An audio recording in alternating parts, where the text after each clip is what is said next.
put the leaf back in the table. There's a couple high spots. I want to make sure as I don't take any material off of either one of the sides, just the leaf. There's a little bit of a high spot right here, a little bit of high spot right here, a little bit right here. The rest of it is pretty flat. So what I want to do is I'll take a piece of chalk. I'm going to go over where the high spots are.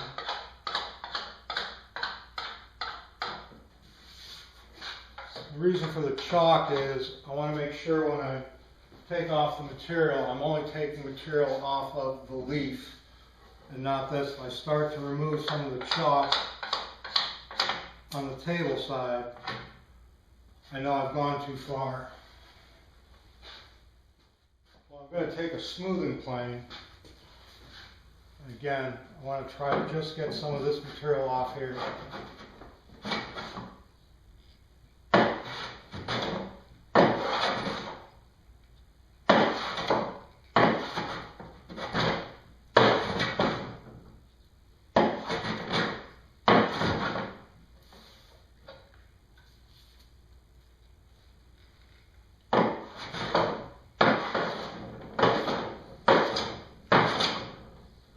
Pretty close. I'll use a card scraper to get the rest of that, and I'll just do the other spots.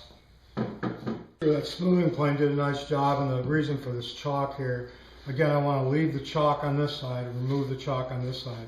This is very nice and flat now on both of these, and like I said, I'll smooth this all out with a card scraper before I do any final sanding. Again, very flat, very even, and this is the underside of the leaf, and I don't know if you can see on the camera. What I did was go underneath the tail, put a straight edge against the rails that are there right now, and mark exactly where the rail needs to go on the underside of this. I want to make sure that I put the table together, that everything lines up on the outside. So I'd rather just mark those than measure those, because I get a true reading that way. I've got the pieces ripped down to 3 3/4 for the rails. All I want to do is I want to square up an end and then cross cut them again to get the final measurement, which in this case is 19 3/8.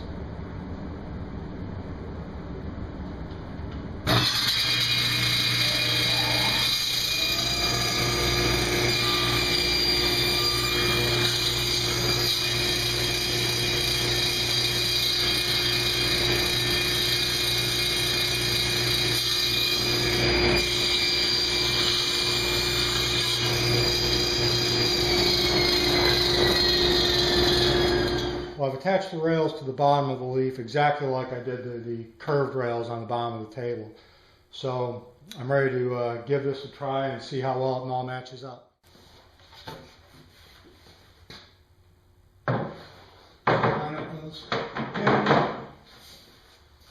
Should close nice. There we go. It's nice and flat on the sides. Pretty good. It's going to require a little bit of sanding right here in this bottom corner, but other than that, it looks pretty good. The action is very smooth. The leaf fits in nice. I'll take the leaf out.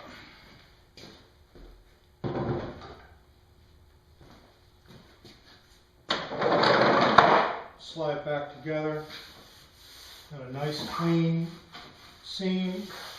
Again, very smooth here, very flat on top. One more final thing I have to do, actually two more. I want to put a molding on the bottom here, and that's going to be a strip that's actually applied. I need to route a decorative edge in the top and the leaf, and do some final sanding, and it should be ready for finishing. This is the piece of stock I'm going to use to cut the applied moldings from.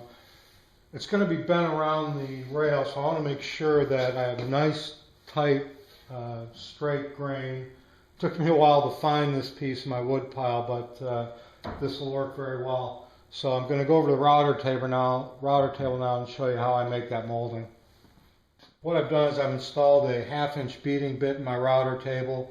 I put a feather board to keep the stock tight up against the fence. What I'm going to do is going to run this through. I'm going to put a bead on all 4 edges here on the piece of stock, and then I'll rip those off to make the molding.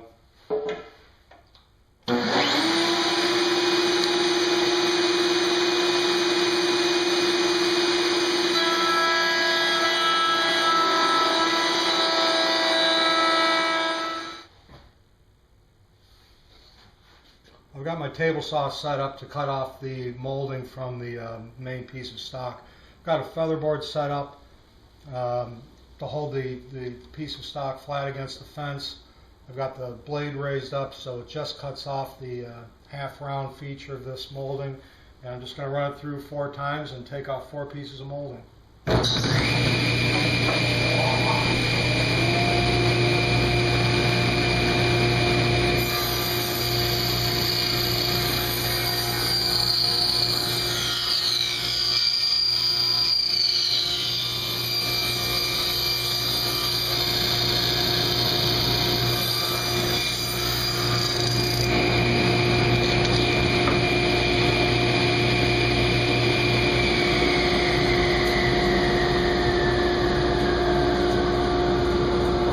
This is exactly what I was looking for. Again, a half round piece of molding. This will be bent around the outside of the rail. So just cut off the other 4 and we're done. I've got 4 pieces of molding cut, and while they are pretty flexible, they're still a little stiff to make it all the way around that radius. So, and I don't want to force these. I want them to lay flat against the rail. So what this is a piece of PVC tube. I've put a cap on one end and I've filled it up with water. What I'm going to do is I'm going to put these 4 pieces of molding inside this tube, let it sit overnight, let them get nice and soaked, and these will be actually very, very flexible when I get ready to apply them. I've taken the pieces of molding out of the water. They're much more flexible than they were before. It's going to make it very easy to place them around the bottom rail. What I'm also going to do is I'm going to put them in place temporarily with some spring clamps and let them dry overnight. That will help pre-form them, and then I'll glue them on later after they're dry. As you can see, I've clamped the pieces of molding to the base rail. These aren't the final positions, obviously. It's going to go all the way down flush with the bottom here.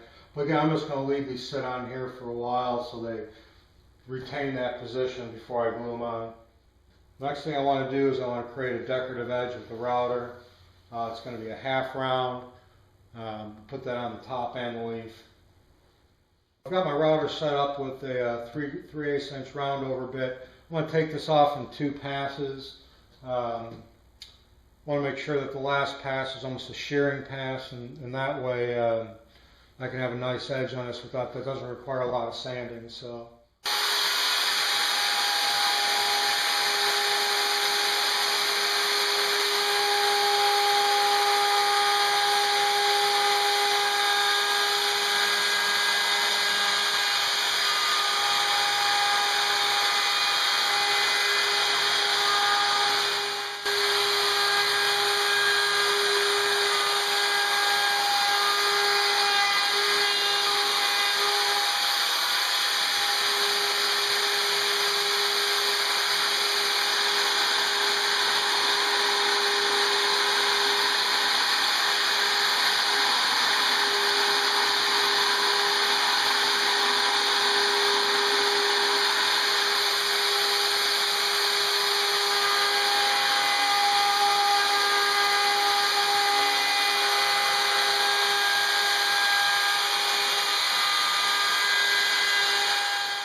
I finished routing the decorative edge on the tabletop. I still have the leaf to do yet. But it looks very nice. It's very understated, but still it looks very nice and adds a nice visual element to the piece. Once I permanently attach this to the bottom, this will be a very nice nice look to it. So all I got to do is do the leaf, do some final scraping and some sanding, and then this piece will be ready for finish.